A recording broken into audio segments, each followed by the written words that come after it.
ang pangutana gikan kang Maria Montemayor. Unsaon pagpanglaki, ma'am?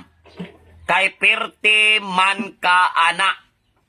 Ang pagpanglaki, di ta makaingong sayon, di po ta makaingong lisod. Ang pagpanglaki, depende na sa imong hitsura. Depende na sa imong karisma.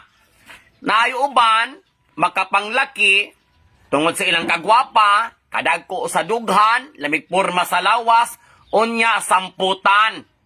Bayi-bayi ang atake. Dili maglisod sa mga lalaki, kay gwapa man og himirte.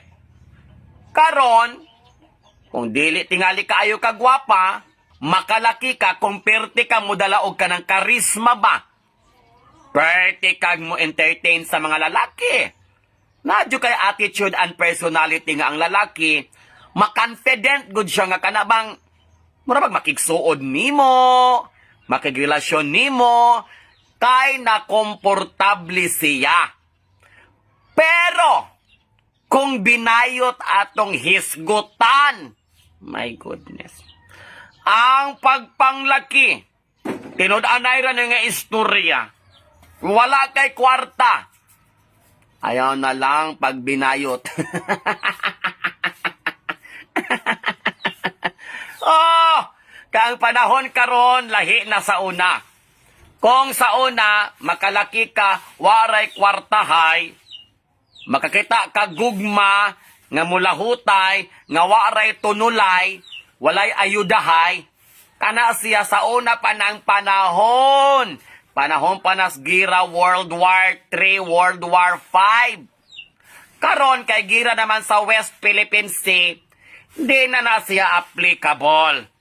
Sa ako na pong naobserbahan, sa ako na pong naagian, sa ako na pong nabantayan, nga karong panahon na, kung magbinayot ka, unya lalaki gyud nga lalaki gyud ang imong tirada, panguros na lang kung wala kay kwarta. Kay 80%, wala gyud magtagad sa imuha. Panalagsara po ka makadungog, bayot gilibrihan og lalaki. Pero kalangitan god, bayot gyud ang magpasan sa tanan. Kalbaryo aning kalibot. Oh, sige, bayot ka. Nagugma ka sa lalaki. Unsaon man nimo siya pag-invite? Halangan mo yung kadito nga nagugma ko nimo mag-date ang duha. Musugot di ay na. Nga kung gwapo ng lalaki, hitsuraan ng lalaki, kung wa na yung mga contacts, daghan man pong ga-contact ni ana. Pagailugan man gyud na. Unya ikaw wala kay kwarta, makig-ilog ka. Na kung mabunutan ka sa raffle draw, swerte ka. Pero most of the time, behind gyud ka. Mogo na realidad karong panahon nag wa kay kwarta. Makig-date ka sa lalaki. Magunsa man mo. Mag-alubangay ra mo. Maghisgot mag-future. Nga wa pagani mo nagkauyab. Sumengo ka nga. Pwede makig-date? Libreham ti kag panihapon. Tagadi yung allowance. Ana! Na maulaw man ang lalaki, basta una pang date sa bayot, magdala man nagbarkada. Sa ikaw pang bayot, alaga mang pod, unsa na, reunion? Batchmates? Classmates? Ikaw na ka-boardmate kay, pwede na mo magtapok-tapok, walay kaon, walay ino. Imposible. Munang, money matters na karong panahon na, kinahanglang yung may bala ka, maunang kung may plano ka, nga manglaki, nga wa kay kwarta, panarbaho sa lamang. Panarbaho sa lamang. Kay muna gunay patakaran karon. Dili pareho sa unang panahon ang mga lalaki wise na kay sangatanan. Kay sila pod napoy mga panginahanglan. Nya sa ilang edad wa pay mga trabaho, wa pay kwarta, nausag ka sila mga source of income.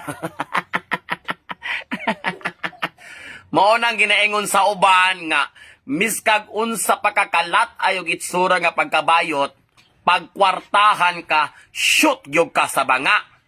Kung gwapa ka, medyo may advantage pa, pero kung dili, ayaw na lag pangandoy panglaki kung wa kay kwarta. Magpuyo sa balay, manglimpyo, mangnilhig, manglaba. Dayong, exercise, tomar og vitamins, katulog og sayo. Maunagod lamang na, katulog og sayo, dahil matag sayo, trabaho na pod. Una na buhata. Kung nagmusunod ka sa gugma, nya bayo ta, andam tang masakitan. Kay ang lalaki, inigabot sa panahon, wa na kay ikahatag, biyaan ka. Inigabot sa panahon, magugma na siyag babayi, kalimtan ka, talikdan ka, sumaura junay padulngan. Wala na ko ni general, di ni applicable sa tanan, pero maog yun na atong kalagmitan nga maobserbahan sa atong katilingban. Manang andam-andam, kay kami nanigulang nami, hantod magali karon sa among Panginoon, madotlan pa manggali miss kita to, young love, it's always forever. Lagot ko, laitan ako imong fallopian job.